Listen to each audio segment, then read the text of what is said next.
Well, good evening, folks. It's been a little bit of time since the last time we had one of these. I was waiting until at least we had 1,000 people and we had an audience.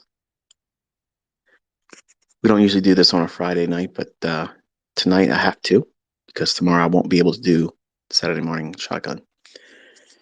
Wife wants to do something early on, so that prevents me from obviously doing the normal.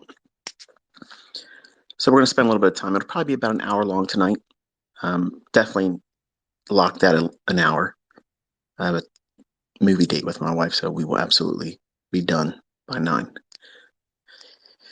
So I labeled this one, entitled it rather, How to Trade the Big Runners Properly. What does that mean? Well, you ever been into a trade and maybe the idea that you first used or implemented to get into the trade was something along the lines of, well, if I can get 15 pips or if I can get 10 handles out of this run, that's what I'm aiming for. And something happens and it's almost like love at first sight. That market, you entered into it, you rub your hand just the right way, flirted at you, and now you're in love, and now you want to marry it, and you want to hold on to it for the entire daily range or beyond that. If it's early in the week, this is something that you now have fallen in love with. It's going to be a weekly hold. And then something happens where you have reached that initial objective that you set out for the trade. It's gone to it, and now we're past it. We're in new territory. And that question comes to mind. Am I doing the right thing? Am I doing the right thing holding on for this big grand slam home run? Did I make a mistake by not getting out? Should I get out? If I take the trade off here, it's going to run and I'm going to regret it. But what happens if I hold on to it and it reverses and goes beyond where I was aiming for my target and goes below that, maybe even goes even further, and it scares me and gets me out of the trade? And you mismanage it entirely. If you have ever traded with live money, you know exactly what I'm talking about. It happens all the time, no matter who you are, what style trader you are, whether you've traded with my concepts or somebody else's stuff, you will have this event take place in your market trading and the career path that you've chosen. It's something that's going to creep in. And what will happen is sometimes you will hold on to a tiger, but let go of it. And it'll run. It'll run 2, 3, 500 pips or handles.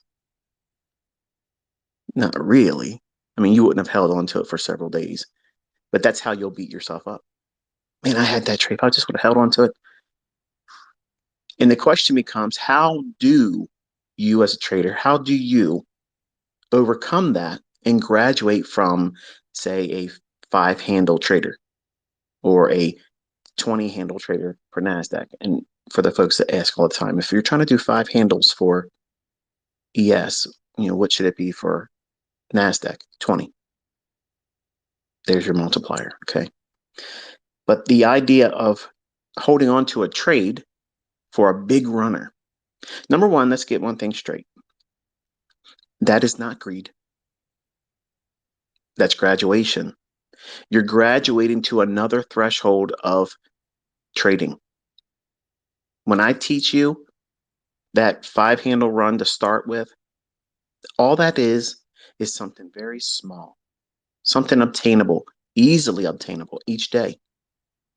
Now, in the beginning, it's going to be next to impossible for you to feel confident or even know what it is you're looking for to get those 5 handles. But after a while doing that over and over and over again, you're going to get bored with it real quick. Now, trading by, well, an envelope statement that says, okay, all trading in successful, consistently profitable trading should be boring. Yes, but you should not be just doing 5-handle trades for in perpetuity. Like you need to eventually grow beyond that. But what happens if your personality prevents that from happening and you just never get beyond that? There's nothing wrong with that. As long as you're consistently profitable and you're able to do that, you get your 5 handles, out the door you go live your life for that day. But I'm talking to the folks that know that 5 handles is just that first rung on the ladder that you're going to climb over the long career of consistently profitable. That's the path you're going. That's what you're aiming for. So what it is that you're going to have to endure is figuring out where your target is. Where's your comfort zone? All of you are going to have different thresholds. When I set out to be a trader that traded Forex and tried to trade the one shot, one kill, where I'm trying to get a lion's portion of the weekly range, I settled in with 50 to 75 pips. It was easy for me to get 50 to 75 pips every single week, outlining it, showcasing it, trading it, executing it. Everyone's seeing it. Now people out there doing it. But that's not the entirety of a full weekly range. Right. It became real easy for me to juggle and manage the mentorships that I was running, the video production, the editing, all those things. So your personal life, what you're trying to do, all these things, your personal life and your family, your girlfriend, your boyfriend, your career, at work until you can leave it, all those things plus sleep, they're all going to play tug of war with you. And you have to be realistic. You just can't go for Babe Ruth swinging for the fences, knocking them out the park. Not right away, you can't. But you can get there. And I see folks in my email box, folks that send me messages on TradingView. I see other YouTubers talk about this topic, and I'll give you the recipe that I use and that I teach my students. Okay. And it'll be up to you whether or not you find any value in it. But I have turned traders that were failed traders into consistently profitable traders. I've turned break even traders to consistently profitable traders. I've taken small, little fragmented type of fluctuations for profitability in certain traders and made them able to find big grand slam home runs. Now, every single day is not a grand slam opportunity. But I'm gonna pose a question to you. What happens if you get, say, 40 to 60% of the daily range? Wouldn't that be considered a lion's portion of the daily range? I'm not saying you have to be perfect and get the highest high and the lowest low, but anywhere between the range of 40 to 60% of the daily range, whatever that market you're trading is, would you be content with that? Some of you, because you're probably new, would think, no, I've seen what you've been able to do, ICT. I want to do that. Okay, that's a goal. But I'm talking about going out after you've reached 5 handles consistently. And then you graduate to doing 10 handles consistently. And then you worked in towards maybe doing NASDAQ and you can get your 20 and then 40 handles in that index. At some point, you're going to be bored by it and you're going to want to spread your wings and grow. And that is something that you should not be fearful of. But too many times, individuals, traders like you and I, we will go out there in the early stages and we'll think that we can bite off more than we typically do in previous endeavors. I'm ready for it. Let's get out there and try to do 10 contracts. I mean, I've never done 10 contracts before in my funded account trading challenges, or I've never done these things before. Let's just do it today. Let's just take a leap of faith and do it. That's a mistake. You have to graduate into it slowly. And that invisible barrier that traders, and I promise I'm going to give you some how-tos in a minute, but I kind of like want to set the stage for this because if you've never been here before, you've never been trading with live funds before, you never felt the tug of war of what happens if I'm wrong? This is really going to take money out of my account. Am I going to be able to sleep tonight? If you've never had that exposure or experience doing it, This is going to sound alien to you. It's not going to have the same impact that it does for individuals that are listening that absolutely have had real risk with real money. So there's this invisible barrier. Okay. You never notice it until you get to that threshold. You're at that precipice where I want to hold for a little bit more, just a little bit more. I want to go for that 50 handle run. I want to go for that 100 pip rally. I want to hold for that 200 point rally or decline because some big event took place and you feel like it's going to rip. Any other time when you're trading your five handles, getting out when you're hitting it and you're content with it, there isn't this invisible barrier out there. But then when you start wanting to do more, where you know if you could be consistent with this just a few times a month, wow, what would that do for your trading? Man, that would really set you apart.